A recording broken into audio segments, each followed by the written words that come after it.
There's a quiet truth you've probably never said out loud. You don't just like staying at home, you recover there.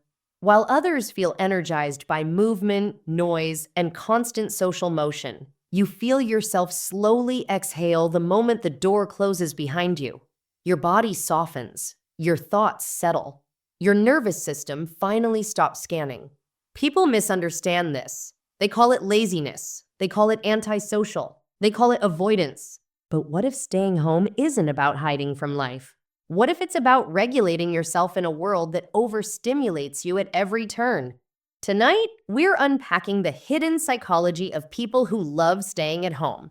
And by the end of this, you may realize your preference isn't a flaw at all. It's an adaptive intelligence most people never develop. When home becomes a psychological anchor.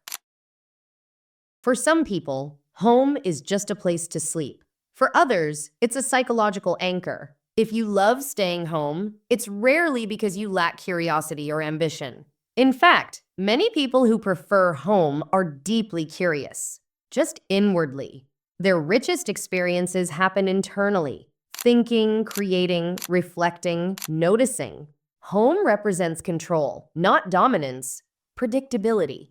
You know the lighting, the sounds, the textures, the emotional climate.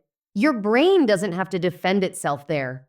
In public spaces, you're constantly adjusting, reading cues, filtering noise, managing expectations, performing small versions of yourself to fit the moment. At home, none of that is required. You can exist without translation. This isn't retreat, it's recalibration. And people who don't need that recalibration often assume those who do are missing out, when in reality, they're just wired differently.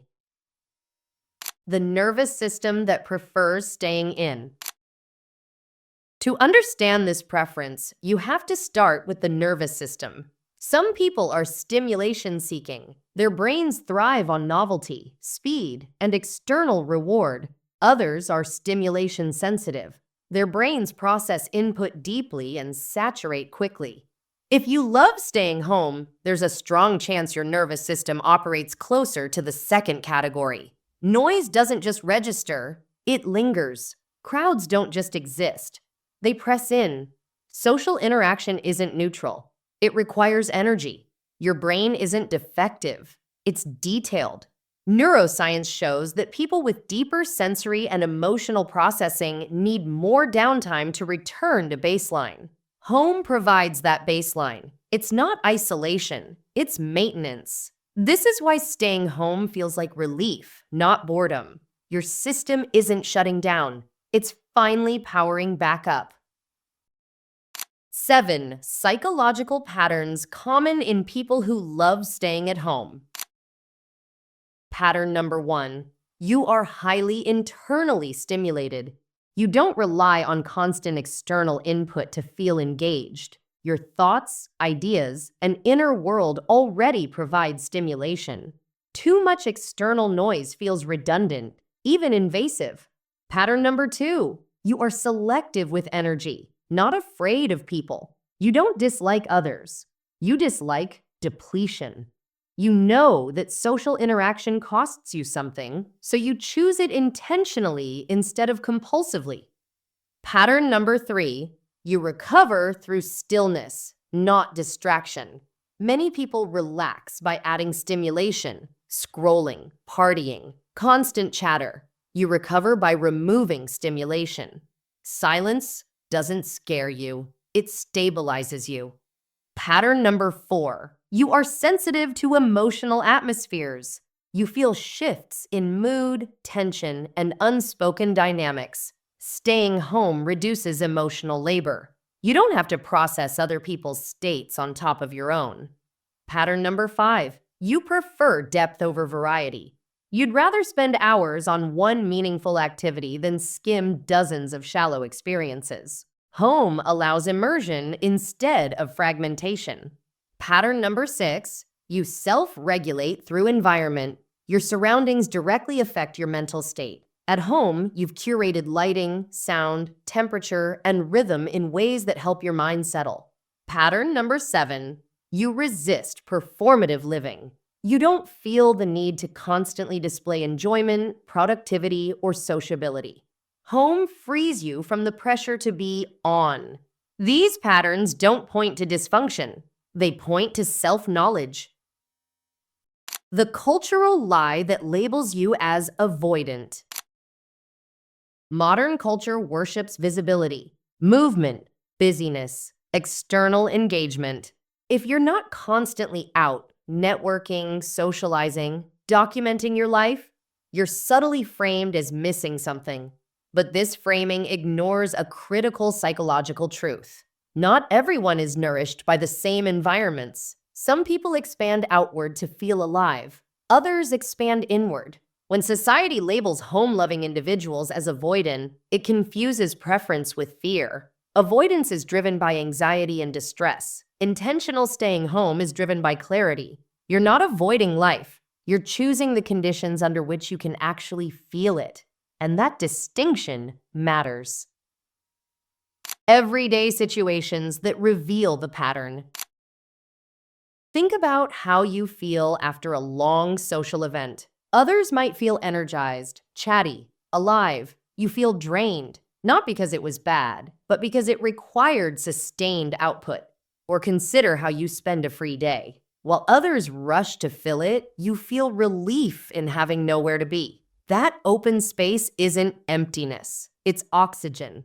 Even small things reveal it. You'd rather cook at home than navigate crowds. You'd rather host than attend. You'd rather leave early than arrive late. These aren't quirks, they're regulation strategies. And when you ignore them for too long, your body lets you know. Fatigue, irritability, brain fog, a sense of being off without knowing why. Staying home is often how you reset before that happens.